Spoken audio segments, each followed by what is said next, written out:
a lot of women, me included, are sick of the war on women. And we saw it in spades on Monday after the Hobby Lobby case, which, you know, the women of Hobby Lobby had access to contraception through their company insurance plan before Obamacare. They have access to contraception free, 16 forms of it after this ruling. But somehow, you know, this is the long arm of business in the Republican Party reaching into the body of women. It's ridiculous. I am reminded I brought a prop. My husband and I were having Chinese food the other day, and I opened my fortune cookie. And here's what my fortune said. Strong and bitter words indicate a weak cause.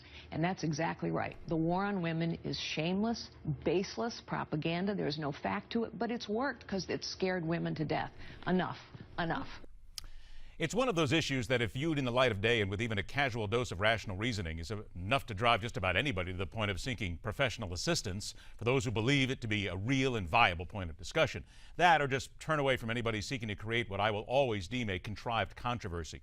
The war on women is yet another one of those password phrases designed to incite a voter base, create loyal followers, start a never-ending argument, be handy when there's nothing else to talk about and someone wants to seem as if they're informed enough to start what might seem like a logical argument in a crowd. Or its worst, be masked as what some of the less intelligent and more insulting members of society consider entertainment. What's even worse, they believe you're not only okay with it, but you're too stupid to see it for what it really is. You want to understand and grasp what is the real war on women? Let's take you to Boston, Massachusetts. The day after the Major League Baseball All-Star Game, we're inside the studios of WEEI Radio, what used to be the dominant sports talker in the market, but of late has become little more than an also-ran, desperate to try and recover listeners lost when the audience realized the hosts were about as entertaining as Jock Rash and more insulting to those of intelligent IQ than a Kardashian appearing on stage with Justin Bieber lip-syncing to the intricate and creative music from Fisher-Price. Though I doubt sincerely Fisher-Price would allow such a travesty. They have just replayed an interview from the post-game show where on-field reporter Aaron Andrews was following up with one of the players about something controversial he reportedly said. Kirk Minihane is one of the thoughtful and professional co-hosts of the show. What a seriously.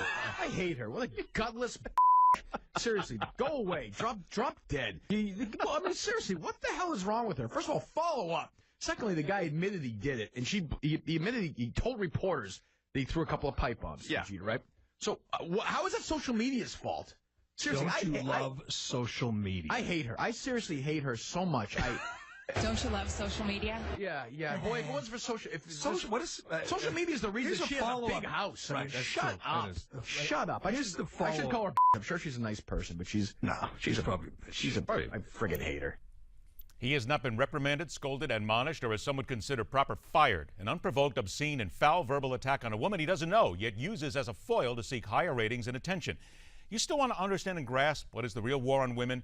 This is the wildly popular syndicated program TMZ, which stands for 3 Mile Zone. Started out as nothing more than a Hollywood celebrity gossip program where, to this day, employees and star sniffers stalk the famous and try to get them to say something they can use as snarky verbal fodder. The topic here is former Republican Alaska Governor Sarah Palin and a recent traffic ticket she received. And that's why we can all agree she's the president now. She's a But the pickup and the jokes and stuff.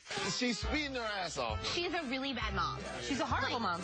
What is this, MSNBC? Somebody say something nice. She's not evil. She's actually too dumb to be good or evil.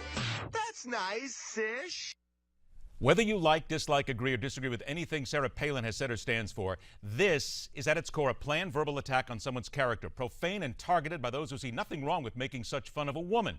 Interesting, the founder of TMZ is Harvey Levin, open and proud about his homosexuality, certainly part of a demographic that has faced its own history of being ridiculed and harassed for the entertainment of others. Yet he has no issue with waging a verbal war on anyone who can make him a buck.